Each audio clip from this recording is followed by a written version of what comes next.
हाँ जी बच्चों, कैसे आप सब लोग? ठीक ठाक हो? कैसी चल रही है लाइफ आपकी? जानता हूं मैं आपकी लाइफ के बारे में बेटे, वही ढीली ढाली, वही सुस्त व्यक्ति तुम। बेटे मैं आपको सच बताऊं, आपने बिल ऑफ एक्सचेंज काफी सारा तो कर लिया था। पहले मैं एक बार हल्का हल्का बता दूं आपने क्या क्या किया था, उसके जस्ट बाद हम देखेंगे पेज कहां अड़ते हैं। पेज अड़ते का मतलब समझते हो? फंसते कहां है हम क्वेश्चन में। बिल ऑफ एक्सचेंज में मैंने थ्योरी तो अभी कुछ कराई नहीं। मैंने बिल ऑफ एक्सचेंज में बताया कि जब ओनर हो जाए और जब डिसोनर हो जाए, जब ओनर हो और डिसोनर हो तो क्या क्या करते हैं, ये बातें मैंने आपके साथ की थी। मैं कहता हूं ओनर के केस में कई बातें होती हैं। Held for maturity, bill discounted, bank से डिस्काउंट करवा लेते हैं। बिल एंडोर्स, बिल किसी दूसरे को दे देते हैं। सेंट फॉर कलेक्शन और रिबेट ऑन बिल। जब डिसोनर हो जाए तो ज्यादातर यही केस थे, हेल्ड, बिल डिस्काउंट और bill endorse. Saint for collection ज्यादा आता नहीं। यहां तक समझ में आ गई? इनमें से ये तीनों बिल डिसोनर हो जाते थे तो एक तो डिसोनर की एंट्री, यहां कौन कौन सी एंट्रियां बनती थी? सेल, परचेज, बीपी, बीआर, जो भी बनती थी, बीआर, बीपी। उसके बाद फिर बस पेमेंट की और रिसीव की।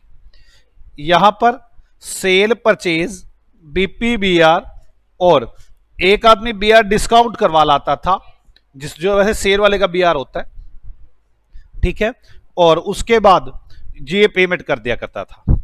ऐसी एंडोर्स हुआ करता था, ऐसी sent for collection, rebate on bill. Dishonour में पहले डिसोनर की एंट्री होती है, फिर एक तो नोटिंग चार्जेस की एंट्री, डिसोनर की एंट्री, इंटरेस्ट की एंट्री और न्यू बिल की एंट्री। ये एंट्रियां कुछ थी जो हमने डिस्कशन की थी। आज मुझे सिखाना यह है कि हमारे पेज कहां कहां अड़ते हैं, पहले वो बात सीखेंगे। तो अब मेरे पेज कहां अड़ते हैं, मुझे ये डिस्कशन आपके साथ करनी है। हेल्ड फॉर मैच्योरिटी में तो कोई प्रॉब्लम ही नहीं है। हेल्ड फॉर मैच्योरिटी में तो कोई प्रॉब्लम ही नहीं आएगी। बताना, हेल्ड फॉर मैच्योरिटी में नीरज क्या एंट्री बनाता था, मुस्कान क्या एंट्रियां बनाती थी? Neeraj purchase account debit to Muskan, Muskan क्या कहती थी? Neeraj account debit to sales. Muskan के पास बीआर आ जाता था, BR account debit to Neeraj, और इसके पास बीपी होता था, Muskan account debit to BP. Due date पर ये पेमेंट करता था, BP account debit to bank, और ये bank account debit to BR. यहां पे इस वाले में कोई पेच नहीं अड़ेगा, कोई दिक्कत आएगी नहीं। हेल्ड फॉर मैच्योरिटी में, हेल्ड फॉर मैच्योरिटी में कोई प्रॉब्लम ही नहीं है। अब डिस्कशन करते हैं हम आगे, बिल डिस्काउंटेड में क्या प्रॉब्लम हो सकती है। बिल डिस्काउंटेड में, बिल डिस्काउंटेड, बिल डिस्काउंटेड की प्रॉब्लम समझे। ये नीरज है, ये मुस्कान है। नीरज ने परचेज की एंट्री बताओ, purchase account debit to Muskan, और ये Neeraj account debit to sales, मान लो 10,000 रुपए।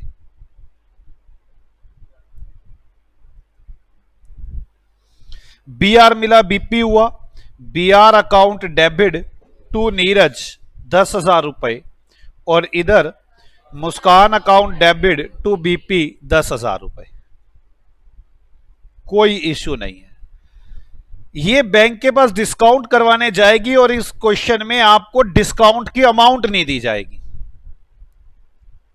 यहां पर यह पेच अड़ता है। एंट्री तो आपको पता है, यहां पे क्या पेच अड़ता है? डिस्काउंट की अमाउंट का आइडिया नहीं हो पाता। किसी से मेरी बात समझ में आ चुकी है कि डिस्काउंट की अमाउंट का आइडिया ही नहीं हो पाता। इसमें सबसे बड़ी दिक्कत यही है। ऐसे लिखा होता है, मान लो ये 1 जनवरी को बिल था, 4 जनवरी को डिस्काउंट करवाया, 3 महीने का बिल है, 10% का रेट है, मतलब ऐसे लिखा होगा 3 month bill eight the rate 12% per annum पे डिस्काउंट करवाया। तो आपको डिस्काउंट की अमाउंट निकालनी होगी। कैसे निकालोगे? 10,000 का 12% के रेट से 3 महीने का 300 रुपए। तो क्या एंट्री बनेगी? Bank account debit, discount account debit to B R. कितने रुपए? 9700, 300, 10,000। इसमें पेज बस इसी बात पे फंसता है कि डिस्काउंट की अमाउंट कैसे निकले। ये तो एंट्री बनाएगा ही नहीं। फिर अगली बात, जब ड्यू डेट आ जाएगी 3 महीने बाद, तब जब पेमेंट करनी होगी तो ये पूरे बीपी के पूरे 10,000 रुपए पे करेगा। बच्चों को ये एक उलझन होती है कि ये कम पैसे देगा, बैंक ने 9700 दिए हैं, 9700 नहीं, बैंक को वापस तो 10 ही मिलने हैं। तो इसमें एक पेज अटक गया हमारा कि डिस्काउंट की अमाउंट कैसे निकालते हैं। मैं एग्जाम्पल बनाना चाहता हूं आप लोगों के साथ। आप लोग एग्जाम्पल बनाएं। एक example number 3, first part, bill amount rupees, bill amount लिख लो या B R rupees, B R rupees 10,000 discounted from bank at the rate 12% per annum on 4 April, due date 4 May, 4 April, 4 May, 4 मई से 4 जून, 4 जून से 4 जुलाई। Calculate amount of discount. मैं ऐसे इसी एग्जांपल में बड़ी सारी बातें बनाऊंगा, आपको वो कैलकुलेट अमाउंट ऑफ डिस्काउंट निकालना है। कैसे निकालोगे बाप? 10,000, 12% का रेट, 4 अप्रैल को ड्यू करवा लिया मैंने, और ड्यू डेट कौन सी है? 4 जुलाई। अप्रैल, 4 अप्रैल से 4 मई, 4 मई से 4 जून, 4 जून से 4 जुलाई, तो 3 महीने, 300 रुपए आंसर आ गया। ओके, यहां पर आपको ये बात, कैलकुलेट अमाउंट ऑफ डिस्काउंट एक बात, दूसरी लिखो इसी में, how much amount received by bank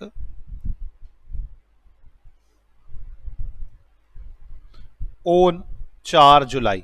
4 जुलाई को बैंक कितने पैसे रिसीव करेगा? 4 जुलाई को bank, calculate amount of discount, how much amount receive by bank on 4 July. C point, how much amount received by customer on 4 April.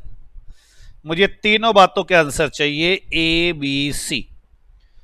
4 जुलाई को पहली बात तो डिस्काउंट कितना हो गया वो तो आपने निकाल ही दिया, 300 रुपए। दूसरी बात, बैंक को कितने पैसे मिलेंगे 4 जुलाई को? 10,000। और कस्टमर को आज कितने पैसे मिलेंगे? 10,000 माइनस 300, 9700। बस यही एक प्रॉब्लम वाला विषय है बिल डिस्काउंटेड पे। कोई डाउट? बिल एंडोर्स पे ज्यादातर तो कोई प्रॉब्लम नहीं आती, फिर भी एक छोटा सा इशू हो सकता है, उबासी के मारो। नीरज ने परचेज की, जल्दी बोलो। Purchase account debit to Muskan, कितने रुपए? 10,000। और इसके लिए वही B R, N account debit to sales, फिर ये बी आर आ गया, B R account debit to N, और इसके लिए Muskan account debit to BP. वैसे तो कोई इशू आता ही नहीं कि मैंने बी आर एंडोर्स कर दिया मुस्कान, सोनिया को, इसने, मुस्कान ने, कोई इशू आता ही नहीं है। कई बार इशू आ जाता है, वो इशू क्या है वो देखें। सोनिया के 11,000 रुपए देने थे, उसको बीआर दे दिया 10,000 रुपए का, बाकी डिस्काउंट हो गया। सोनिया के देने कितने थे? 11। Sonia account debit 11,000 to BR to discount. बस यही एक इशू आता है। सोनिया को पैसे मिलेंगे कितने? 10। सोनिया नीरज के पास बीआर दिखाएगी, नीरज पेमेंट कर देगा 10,000 रुपए की। कोई डाउट है किसी को यहां तक? तो मुझे लगता है बिल एंडोर्स में भी कोई ऐसी बात नहीं है जो मुझे लिखवानी चाहिए। अब अगला कौन है? बिल सेंट फॉर कलेक्शन, कोई इशू नहीं है। रिबेट ऑन बिल में इशू है, जरा ध्यान से समझे। रिबेट ऑन बिल क्या है? नीरज है, मुस्कान है। नीरज ने 1 अप्रैल को सामान परचेज किया, क्या एंट्री बनेगी? Purchase account debit to Muskan 10,000 रुपए, और मुस्कान ने बेचा Neeraj account debit to sales, इसे बीआर मिला, BR account debit to Neeraj, इसके लिए बीपी हो गया, Muskan account debit to BP.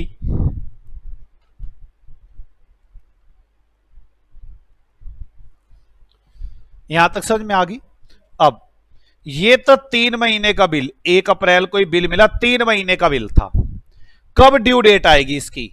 1 अप्रैल से 1 मई, 1 मई से 1 जून, 1 जून से 1 जुलाई, 3 दिन ग्रेस के 4 जुलाई। अप्रैल बीत गया, 4 मई आ गई, 4 मई। मुस्कान आई, कहती कि मुझे पैसे आज ही दे दे, पहले ही दे दे ना एडवांस में पैसे मेरे, मैं बाद में नहीं लूंगी पैसे। तो आप क्या पैसे एंट्री मिलेगी? Bank account debit, rebate account debit, यही बननी है ना, टू बीआर। बीआर कितने का है? 10 का। यहां पर रिबेट की अमाउंट नहीं देगा वो आपको, बल्कि ऐसा लिखेगा 12% पर एनम के रेट से रिबेट होगी। आपको निकालनी पड़ेगी 10,000 का 12% के रेट से। आधे बच्चे 3 महीने कर देते हैं।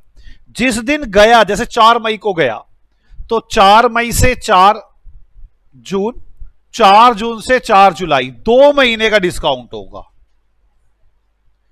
ये रिबेट निकालने में बच्चे गलती करते हैं।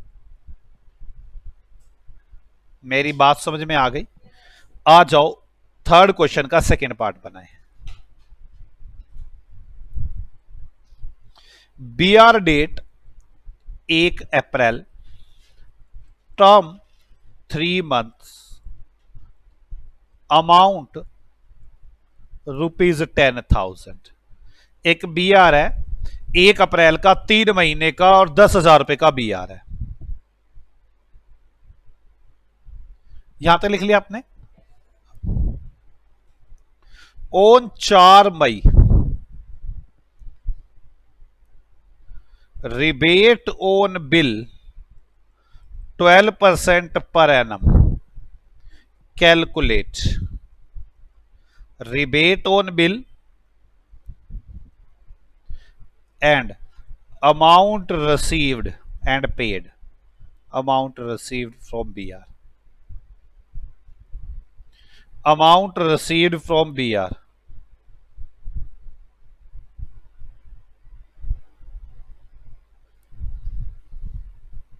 चले, तो कैसे करोगे आप लोग?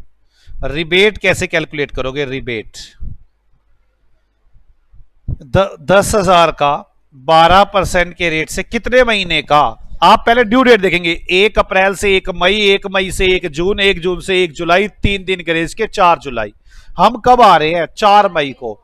4 मई से 4 जून, 4 जून से 4 जुलाई, 2 महीने का। कितना आ गया? 200 रुपए। और amount received from BR 9,800 rupees. किस किस को बात समझ में आ गई? यहां तक तो मुझे कोई लगी ही नहीं बात कि कुछ उलझन वाले पॉइंट हैं, बेकार में हम उलझे इसमें तो अलग बात है। अब ये बात होने के बाद हम डिसोनर वाली बातों पे आ गए थे। डिसोनर वाली बातों में उलझन क्या हो सकती है? डिसोनर वाली बातों में उलझन क्या हो सकती है? आओ बताता हूं डिसोनर वाली बातों में।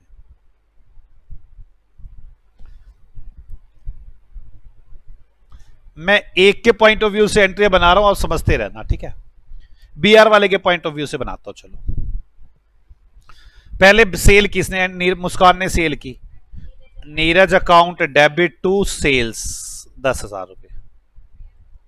बीआर मिला, BR account debit to Neeraj 10,000 रुपए। ठीक है, चलो बिल ये अपने पास ही रख रही है, हेल्ड फॉर मैच्योरिटी है,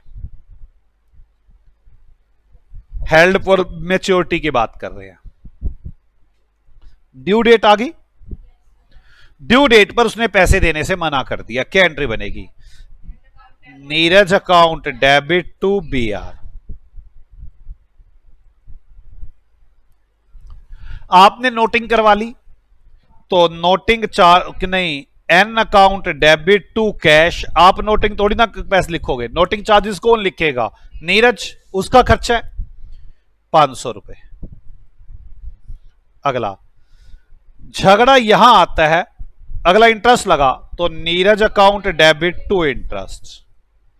झगड़ा इंटरेस्ट कैलकुलेशन पर आता है, इंटरेस्ट कैलकुलेशन पर। कैसी? कई बातें हो सकती है, आपको ध्यान रखनी है बातें। वो ऐसे कह देगा 12% के रेट से नया बिल 3 महीने का लिखा जाए, 12% के रेट से नया बिल 3 महीने का लिखा जाए। मेरी बात समझ में आ गई? तो आप क्या करेंगे, 10,500, 10,000 ये और 500 ये, पर 12% के रेट से 3 महीने का ब्याज लगा दोगे। कितना आ गया? कितना? 315 रुपए का ब्याज। और नया बिल कितने का हो जाएगा? 10,500 प्लस 500 प्लस 315 का। या वो ऐसे कह सकता है, उन्होंने नोटिंग चार्जेस तो कैश में पे कर दिए, बाकी बिल, नोटिंग चार्जेस और इंटरेस्ट कैश में पे कर दिए, बाकी पर बिल बनाया जाए। तो नोटिंग चार्जेस कितने हैं? ये 10,500 रुपए है ना, नोटिंग तो कैश में आ जाएंगे। बात समझ में आ गई है? तो इंटरेस्ट कितने पर लगेगा फिर? 10,000 पर 300 रुपए। और नया बिल कितने का लिखा जाएगा? 10,000 का, क्योंकि वो इंटरेस्ट और नोटिंग चार्जेस दोनों ही कैश में देने को तैयार है। वो ऐसे लिख दे, आधे पैसे नोटिंग चार्जेस और इंटरेस्ट दे दिया कैश में, बाकी का बिल लिखो। तो 10,000 में से आधे का बिल 5,000, नोटिंग चार्जेस 500, ब्याज जो बनेगी वो भी दे देंगे वो। तो आपको बाकी 5,000 बच गए, उस पर ब्याज लगानी है। ब्याज लगाते टाइम आपको ध्यान रखना है, अगर नोटिंग चार्जेस इंटरेस्ट कुछ भी नहीं आया तो टोटल पर ही ब्याज लग जाएगी, नया बिल टोटल अमाउंट का बनेगा। और अगर मान लो कुछ कैश आ गया तो वो घटाकर बनेगा। ये प्रॉब्लम है नोटिंग चार्जेस में, कैश में और इंटरेस्ट में। कौन से? अच्छा 10,000 है ये, 10,500। ये 10,000 का बिल, 500 रुपए के नोटिंग है, 315 के। तो इसमें आपको प्रॉब्लम समझ में आई? आपको ध्यान से देखना यह है कि भाई साहब हो क्या रहा है इंटरेस्ट कैलकुलेशन में। तीसरा पॉइंट मैं बनाना चाहता हूं इसी का, calculate amount of new bill in the following cases. इन सब केसेस में आप ये बताएं नए बिल की अमाउंट क्या होगी। A case, bill dishonour ₹10,000, noting charges ₹500, interest charge 12% per annum, new bill for 3 month. आपने बताना नए बिल की अमाउंट क्या होगी। तो क्या लिखोगे आप इसमें? क्या लिखोगे? वाले इंटरेस्ट कितना निकलेगा 10,500 12% के रेट से 3 महीने का 315। न्यू बिल कितने का होगा 10,000 प्लस 500 के नोटिंग प्लस 315 का ये 10,815 रुपए का। इसी का बी पार्ट लिखे bill amount ₹10,000 dishonoured noting charges ₹500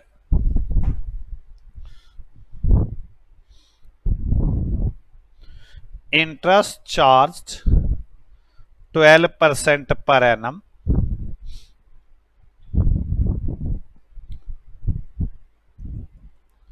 noting charges and interest received in cash now। अब नए बिल की अमाउंट निकालनी है तो कैसे निकालोगे 10,000 का 12% के रेट से 3 महीने का वो new bill date 3 month new bill 3 month तो कैसे 300 रुपए। तो नया बिल कितने का बनेगा न्यू बिल ₹10,000। कोई डाउट है आपको ध्यान से देखना है कि ब्याज किस पर लगनी है। C bill amount ₹10,000 dishonoured noting charges ₹500 interest charged 12% per annum new bill 3 months noting charges interest and half amount of bill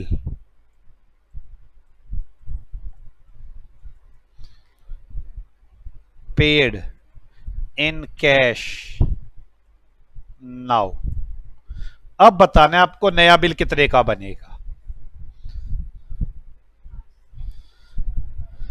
पहले तो इंटरेस्ट बताओ कितना बनेगा 5,000 रुपए क्योंकि 10,000 का बिल कैंसिल हुआ 5 तो अगले दे रहे हैं ना तो 5,000 पर 12% के रेट से 3 महीने का 150 और न्यू बिल कितने का होगा 5।